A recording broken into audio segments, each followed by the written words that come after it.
సమూయేలు మొదటి గ్రంథం 7వ అధ్యాయం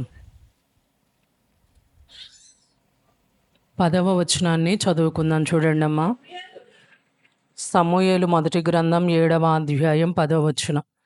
సమూయేలు దహన బలి అర్పించుచుండగా ఫిలిస్తీయులు యుద్ధము చేయుటకై ఇజ్రాయేలీయుల మీదికి వచ్చిరి. అయితే యెహోవా ఆ దినమున ఫిలిస్తీయుల మీద మెండుగా ఉరుములు ఉరిమించి వారిని తారుమారు చేయగా వారు ఇశ్రాయేలీయుల చేత ఓడిపోయిరి. చాలు. చదవబడిన లేఖన భాగం సమూయేలు మొదటి గ్రంథం 7వ అధ్యాయం 10వ వచనాన్ని మనం చదువుకున్నాం. ఈ లేఖన భాగములో ఇజ్రాయేల్ ప్రజల జీవితాలలో దేవుడు చేసిన ఒక అద్భుతమైన కార్యాన్ని, లేదా ఇజ్రాయేల్ ప్రజలకు దేవుడిచ్చిన విజయాన్ని మనం ఇక్కడ చదివాం. వారి మీదికి ఫిలిస్తీయులు అనేటువంటి వారు యుద్ధానికి వచ్చినప్పుడు వారికి ఏమి చేయాలో దిక్కుతోచని పరిస్థితుల్లో సమూయేలు దగ్గరకు వచ్చారు. వారు సమూయేలు దగ్గరకు వచ్చి సమూయేలుని ప్రార్థన చేయమని వేడుకున్నారు. సమూయేలు అన్నారు, నేను ప్రార్థన చేయడం మాత్రమే కాదు, మీరు కూడా నాతో పాటు కలిసి ప్రార్థిస్తేనే కార్యాలు జరుగుతాయి. మనలో చాలామంది అంటారు, అయ్యగారు మీరు ప్రార్థించండి, లేకపోతే అమ్మగారు మీరు ప్రార్థన చేయండి, మనం చేస్తే కార్యాలు మీరు చేస్తే చాలు కార్యాలు జరిగిపోతాయి అనడం కాదు. కానీ వారితో పాటు, దైవజనులతో పాటు మనం కూడా కలిసి ప్రార్థిస్తే మన జీవితాలలో దేవుడు తప్పకుండా కార్యాలను జరిగించే దేవుడు. సమూయేలు అన్నాడు, నేను తప్పకుండా ప్రార్థన చేస్తాను, నా పనే ప్రార్థన చేయడం. దైవ సేవకుల పని ఏంటంటే సంఘబిడల క్షేమాభివృద్ధి నిమిత్తమై, సంఘబిడల అవసరతల నిమిత్తమై, సంఘములో ఉన్న ప్రతి ఒక్కరూ కూడా ఫలించాలని ప్రార్థించేవారుగానే వారు ఉంటారు. వారితో పాటు మనం కూడా కలిసి ప్రార్థిస్తే దేవుడు తప్పకుండా విజయాలతో మనల్ని నింపే దేవుడు ఆయన. సమూయేలు అదే అంటున్నాడు, నేను ప్రార్థిస్తాను, కానీ మీరు కూడా ప్రార్థన చేయాలి, అప్పుడే దేవుడు విజయం ఇస్తాడు అని చెప్పారు. ప్రార్థన ఒక్కటి చేస్తే సరిపోతుందా? దేవుడు విజయాలతో నింపుతాడా అంటే ప్రార్థన ఒక్కటే కాదు, దానికి చేయవలసిన పనులు చాలా ఉన్నాయి. ఈ యొక్క అధ్యాయంలో ఈరోజు ఇక్కడకు కూడి వచ్చిన మనందరి జీవితాలలో దేవుడు మనకున్న సమస్యలన్నిటి మీద మనకు విజయాన్ని దయచేయాలని కోరుకుంటున్న దేవుడే. అలా కోరుకుంటున్న దేవుడే, నీకు విజయము దయచేసే దేవుడే. మనం ఎలా ఉంటే అక్కడ విజయాలు ఇస్తాడు అనేది కొన్ని విషయాలు మనం ఇక్కడ నేర్చుకుందాం. ఇజ్రాయేల్ ప్రజల జీవితంలో దేవుడు విజయాన్ని ఇవ్వడానికి గల కారణములో ఒక కారణం ఏంటంటే అదే 7వ అధ్యాయం 3వ వచనం చూడండి అమ్మా. సమూయేలు ఇజ్రాయేలీలందరితో ఇట్లనెను, లేకపోతే 2వ వచనం కూడా చదువుదాం.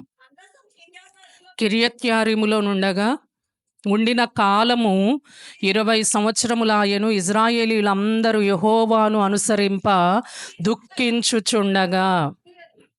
ఇక్కడ ఇజ్రాయేల్ ప్రజలు చేసిన మొదటి పని ఏంటి అని మనం ఆలోచిస్తే, దేవుడు వారి మీదకి వచ్చిన యుద్ధములో వారు ఓడిపోకుండా వారిని ఇజ్రాయేల్ ప్రజలను గెలిపించడానికి కారణాల్లో ఒక కారణం ఏంటయ్యా అంటే వారు యెహోవాను అనుసరించడానికి దుఃఖపడుతూ ఉన్నారంట. ఇప్పటి వరకు కూడా మా ఇష్టానుసారంగా మేము జీవించాం, మా ఇష్ట ప్రకారంగా మేము భక్తి చేస్తూ వెళ్ళాం, మా ఇష్టం వచ్చినట్లుగా నిర్ణయాలు తీసుకొని వెళ్ళాం, దానివల్ల మాకే మేలు కలగలేదు. ఇప్పుడు మేము చేస్తున్న పని ఏంటంటే మేము యెహోవాను అనుసరించాలి, యెహోవా ఏది చెప్తే అది చేయడానికి మేము ఇష్టపడుతూ ఉన్నాం. ఎలా దుఃఖపడుతున్నారు అంటే వారు, మేము దేవుని పని చెయ్యాలి, దేవుడు ఏది చెప్తే అది మేము చేస్తాం, దేవుడు ఎలా నడిపిస్తే అలా నడవడానికి మేము ఇష్టపడతాం, దేవుణ్ణి మాత్రమే మేము అనుసరిస్తాం, ఇక ఏ మనుషులను మేము అనుసరించాం, ఎవరిని వెంబడించాం, దేవుణ్ణి అనుసరిస్తామని చెప్పి వారందరూ కూడా ఒక నిర్ణయానికి వచ్చిన వారై ముందుగా ఇజ్రాయేలీలందరూ కలిసి చేసిన పని ఏంటయ్యా అంటే యెహోవాను అనుసరించడానికి వారు తీర్మానం తీసుకున్నారు. ఈరోజు మన జీవితాల్లో కూడా దేవుని కార్యాలు మనం పొందుకోవాలి అంటే ప్రార్థన ఒక్కటే కాదు, ప్రార్థనతో పాటు మనము కూడా దేవుణ్ణి అనుసరించే వారంగా ఉండాలి. అంటే దేవుని వాక్యానుసారంగా నడిచే వారంగా ఉండాలి. దేవా నీ వాక్యము ద్వారా నాతో మాట్లాడితే ఆ వాక్యం ఏం చెప్తే అదే నేను చేస్తానయ్యా అని నీవు కూడా దేవుని సన్నిధిలో నీవు అప్పగించుకుంటే తప్పక నీ జీవితంలో దేవుడు విజయాన్ని అనుగ్రహించే గొప్ప దేవుడు ఆయన. రెండవదిగా మనం చేయవలసిన పనులేంటయ్యా అంటే 7వ అధ్యాయం అదే అధ్యాయంలోనే ఉంటుంది. 5వ వచనం నుండి చూడండి అమ్మా.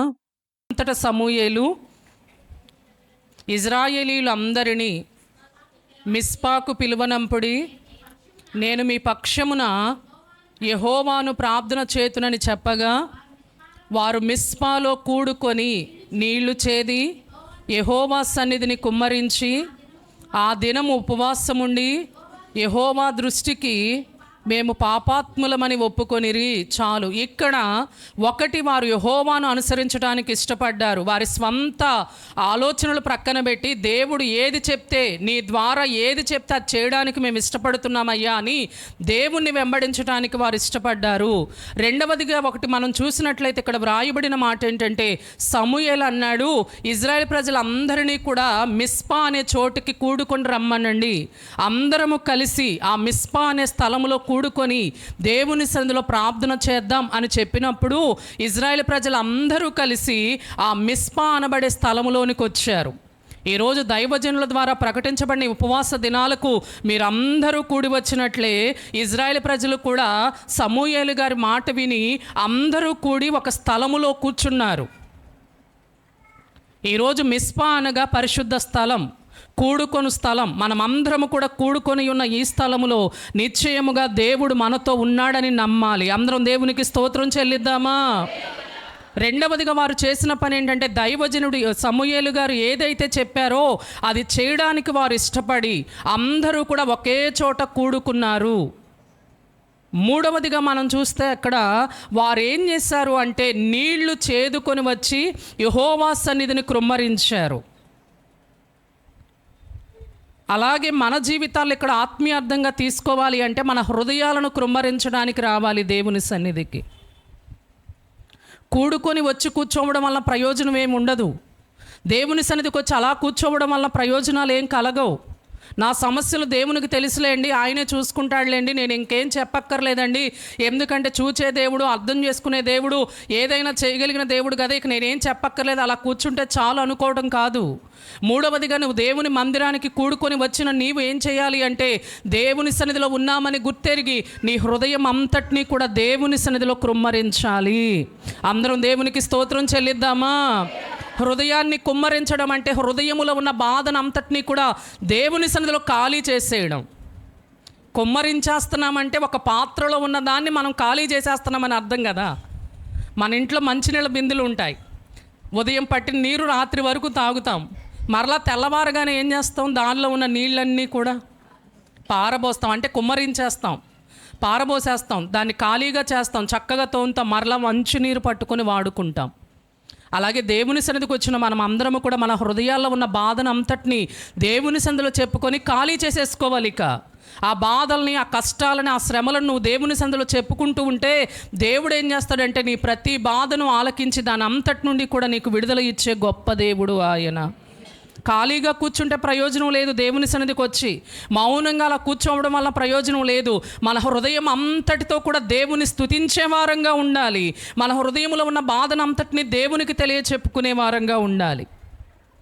పైకి కనబడే బాధలు కొన్ని, చెప్పుకునే బాధలు మరికొన్ని అయితే హృదయంలో ఉన్న బాధలు చెప్పుకోలేనివి చాలా ఉంటాయి.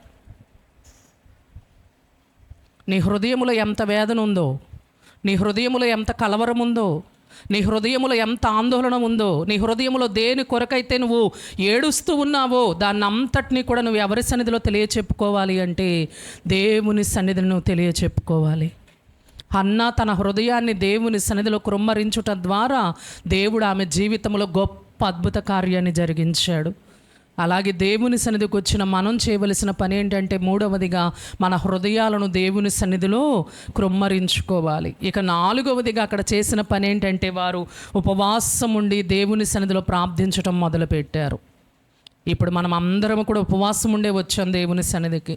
కొంతమంది ఏమో పేరు చెప్తున్నారు, కొంతమంది ఏమో చెప్పకుండా 21 రోజులు ప్రతిష్ట తీసుకొని తీర్మానాలు తీసుకొని ఎవరికి తెలియబడకుండా దేవునికి తెలియబడితే చాలండి అని ప్రార్థించుకునేవారు మీలో చాలామంది ఉన్నారు. మీరు ఉపవాసం ఉండి వచ్చారు, మంచిదే. మీ ఉపవాస ప్రార్థన, మన ఉపవాస ప్రార్థనల ద్వారా దేవుడు మన యొక్క కుటుంబాల్లో విజయాలు అనుగ్రహించాలి అంటే మనము చేయవలసిన పని ఒకటి, దేవుణ్ణి మాత్రమే అనుసరించే వారంగా ఉండాలి. రెండవదిగా ఏం చేయాలి అంటే దేవుని సన్నిధిలో కూడుకోవాలి అందరము కూడా. ఇప్పుడు మనం కూడుకున్న స్థలం ఒక కృప ద్వారా నింపబడిన స్థలం కాబట్టి ఇక్కడ కూడుకొని ఉన్నాం. దైవజనుని మాటకు విధేయత చూపిన వారమే మనం అందరము వచ్చి ఇక్కడ కూడుకొని ఉన్నాం. అలాగే మూడవదిగా ఇక్కడ చెప్పబడుతున్న మాట ఏంటంటే మన హృదయాలను దేవుని సన్నిధిలో కృమ్మరించాలి. నాలుగవదిగా మనం చేయవలసిన పని ఏంటంటే మనం పశ్చాత్తాపపడవలసిన అవసరం ఉంది.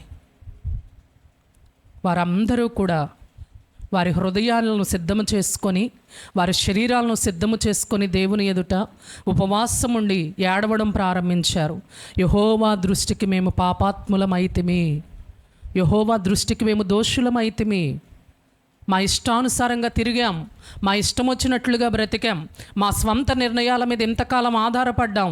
అందుకే మా జీవితాల్లో అపజయాలు, అందుకే మా జీవితాల్లో కష్టాలు, అందుకే మా జీవితాల్లో కన్నీళ్ళు. వీటన్నిటికీ ఇప్పుడు విడుదల పొందడానికి మేము కూడుకొని ఉన్నాం. కాబట్టి దేవా, ముందుగా మమ్మల్ని క్షమించు అని వారిలో వారు ఏం చేస్తూ ఉన్నారంటే పశ్చాత్తాపపడుతూ ఉన్నారు. ఉపవాసం ఉండి దేవుని సన్నిధికి వచ్చి విజయాలు పొందుకోవాలని కోరుకుంటున్న ప్రియమైన దైవ జనాంగమా, నిన్ను విజయాలతో నింపడానికే దేవుడు ఎదురు చూస్తూ ఉన్నాడు. నీ జీవితంలో అద్భుతాలు చేయడానికే దేవుడు కోరుకుంటూ ఉన్నాడు. అలా నీ జీవితంలో కార్యాలు జరిగించాలి అంటే మనం పశ్చాత్తాపపడి మన పాపములను ఒప్పుకునే వారంగా ఉండాలి. ఎక్కడ పడిపోయామో, ఎక్కడ జారిపోయామో, ఎక్కడ దేవునికి అవిధేయులమైపోతున్నామో, ఎక్కడ ప్రార్థనలో సన్నగిల్లిపోతున్నామో, ఎక్కడ దేవుని సందులో ఎదగలేకపోతూ ఉన్నామో అవన్నీ ఒప్పుకొని విడిచిపెట్టినప్పుడు దేవుడు అక్కడ సమూయేలు గారు బలి అర్పించి ప్రార్థిస్తూ ఉండగానే, ప్రజలందరూ ప్రార్థిస్తూ ఉండగానే ఉరుములు ఉరిపించి మెరుపులు మెండుగా మెరిపించి వచ్చిన ఆ యొక్క ఫిలిస్తీన్లందరినీ కూడా తారుమారు చేసేసి ఇజ్రాయెల్ ప్రజలకు గొప్ప గెలుపును దేవుడు అక్కడ అనుగ్రహించారు. ఫిలిస్తీన్లు ఓడిపోయేటట్లుగా దేవుడు చేశాడు. తన బిడలను దేవుడు గెలిపించాడు, తన బిడలను విజయాలతో నింపాడు. ఈరోజు మీ జీవితాల్లో కూడా దేవుడు మిమ్మల్ని గెలిపించబోతూ ఉన్నాడు. మీ సమస్యలన్నిటి మీద దేవుడు మీకు విజయాన్ని అనుగ్రహించబోతూ ఉన్నాడు.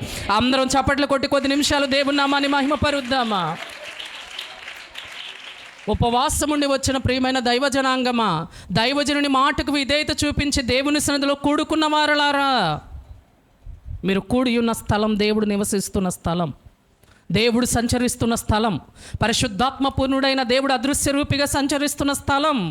ఈ స్థలంలో కూర్చున్న మనం చేయవలసిన పని ఏంటంటే, దేవా, ఇప్పటి వరకు నేను మనుషుల మాటల ప్రకారం నడిచానేమో, మనుషుల ఆలోచన చొప్పున నడిచానేమో, ఇక నుండి నీవేది చెప్తే అది చేయడానికి నా హృదయాన్ని సిద్ధం చేసుకుంటూ ఉన్నానయ్యా.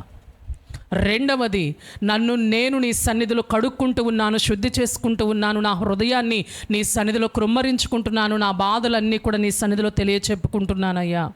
మూడవది, పశ్చాత్తాపడి ఎక్కడ పడిపోతూ ఉన్నామో, ఒకవేళ ఏదైనా పాపము, దోషము, అవిధేయత, అతిక్రమం ఏదైతే ఉందో దాని అంతటి నుండి కూడా విడుదల పొంది దేవుని సన్నిధిలో ప్రార్థిద్దాం.